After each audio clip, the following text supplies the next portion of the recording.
Hello mom, hello everyone. So today's vlog, I'm gonna tackle or to discuss to you the diagram of a typical food chain in agroforestry ecosystem. So before we go on to our discussion, let me introduce myself.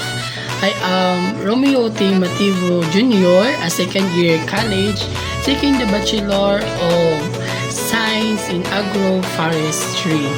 So to be back of our discussion, so let's discuss what is food chain.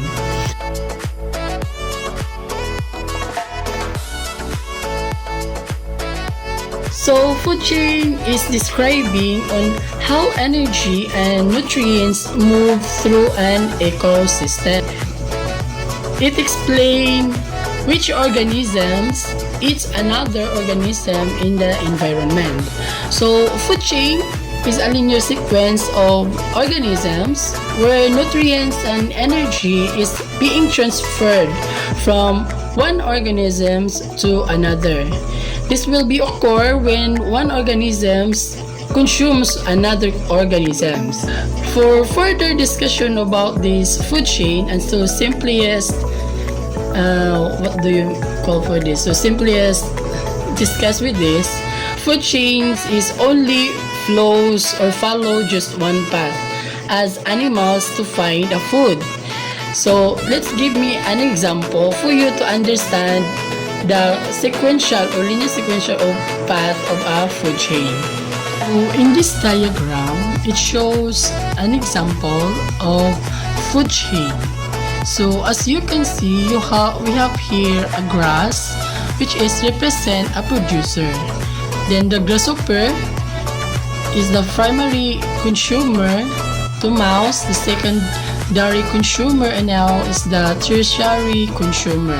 So let's just put an imaginary here as sun, which is the origin of the energy. So energy turns to produce into a grass, and grass will have to consume the nutrients or energy go through a grasshopper, so mouse, and then to owl. So after the tertiary consumer, which is the owl, so it will end into decomposer. So let's just put imaginary here a decomposer, which is a fungi.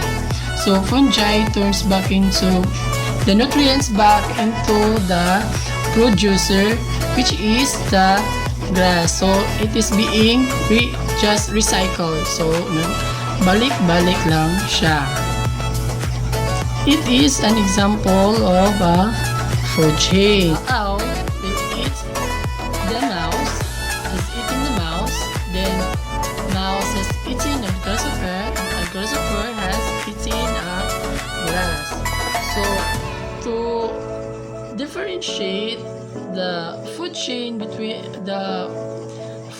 into food web, so food web shows the multiple path or different path of a plants and animals that are being connected. For example, a hawk might also eat a mouse or a squirrel, a frog, or some other form of animals.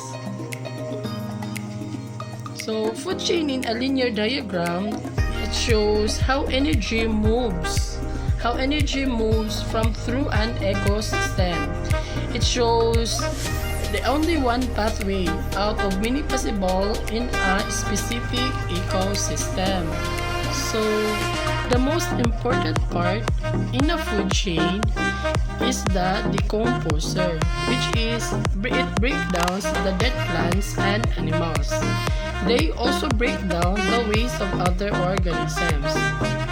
Decomposer are important element in the food chain because they keep up a continuous flow of nutrients for the primary producer. So that's why the food chain is very important in an ecosystem because it shows how energy is being transferred from one living organism to another via food.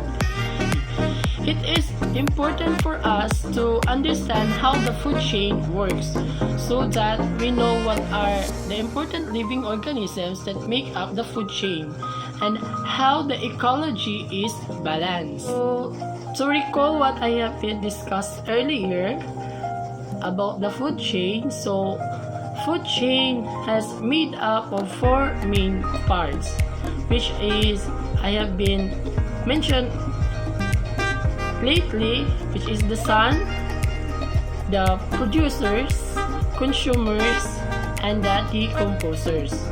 So producers included are all green plants. They use energy from the sun to make food.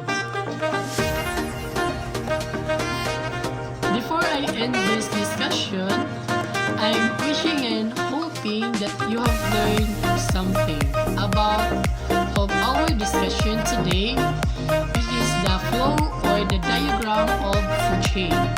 And what is food chain? And I'll be leaving to you a message. There's nothing wrong with being asking or knowing or something because you learn from it. So thank you and God bless.